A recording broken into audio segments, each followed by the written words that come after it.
দেশজুড়ে চলছে হামের প্রকোপ, প্রাণ যাচ্ছে শিশুদের।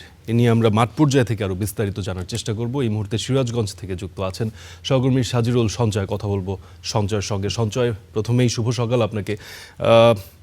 আগে তো আপনি প্রথমেই আমাদের একটু ধারণা দিন, হাম সংক্রমণের পর থেকে এখন পর্যন্ত সিরাজগঞ্জ কী পরিমাণে আক্রান্ত হয়েছে, সেটি কি হটস্পটের আওতায় এসছে কিনা, এছাড়া কোন কোন হাসপাতালে হামের জন্য বিশেষ চিকিৎসার ব্যবস্থা রাখা হয়েছে এবং গত 24 ঘন্টায় কী পরিমাণ আক্রান্ত হয়েছে সেটিও আমাদের জানাবেন।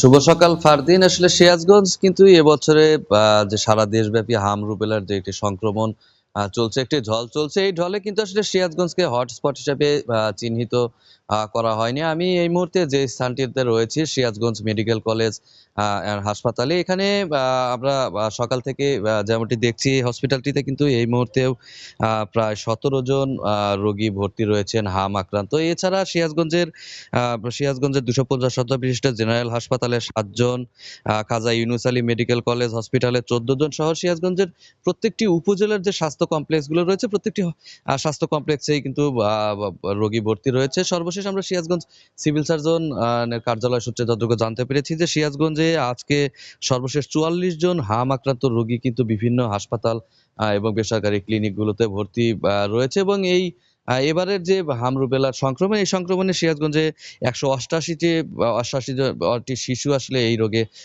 সংক্রমিত হয়েছিল, যাদের ইতিমধ্যে কিন্তু 144 জনকে চিকিৎসা দিয়ে আসলে হাসপাতাল থেকে ছেড়ে দেওয়া হয়েছে, অর্থাৎ তাদেরকে কিন্তু তারা বাড়িতে পাঠিয়ে দেওয়া হয়েছে। 44 জন রোগী কিন্তু চিকিৎসাধীন রয়েছে। আর বিশেষায়িত সেবার কথা যেমনটি বলছিলেন, সিরাজগঞ্জের প্রত্যেকটি হসপিটালে, বিশেষ করে সিরাজগঞ্জের যে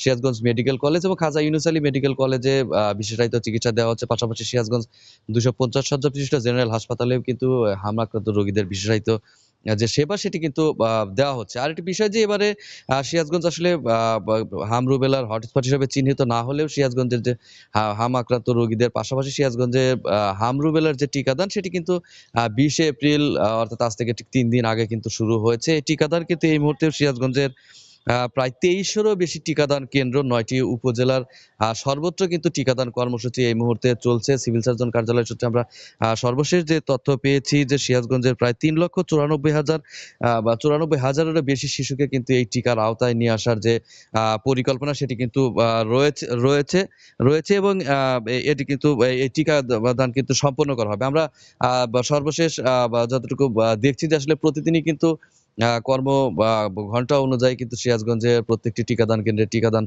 অব্যাহত রয়েছে। এটি 3 মে পর্যন্ত এই টিকাদান কর্মসূচি অব্যাহত থাকবে বলে আমরা জানতে পেরেছি সিরাজগঞ্জ স্বাস্থ্য বিভাগ সূত্রে। তো আসলে এই ছিল আমার কাছে সিরাজগঞ্জ থেকে এর চিকিৎসা এবং টিকাদান সম্পর্কিত সর্বশেষ খবর। ফারদিন। জি সঞ্চয়, পরিষ্কার, বেশ বিস্তারিতভাবে আপনি তথ্যগুলো আমাদের জানাচ্ছিলেন। আপনাকে ধন্যবাদ আমাদের সঙ্গে যোগ দেওয়ার জন্য।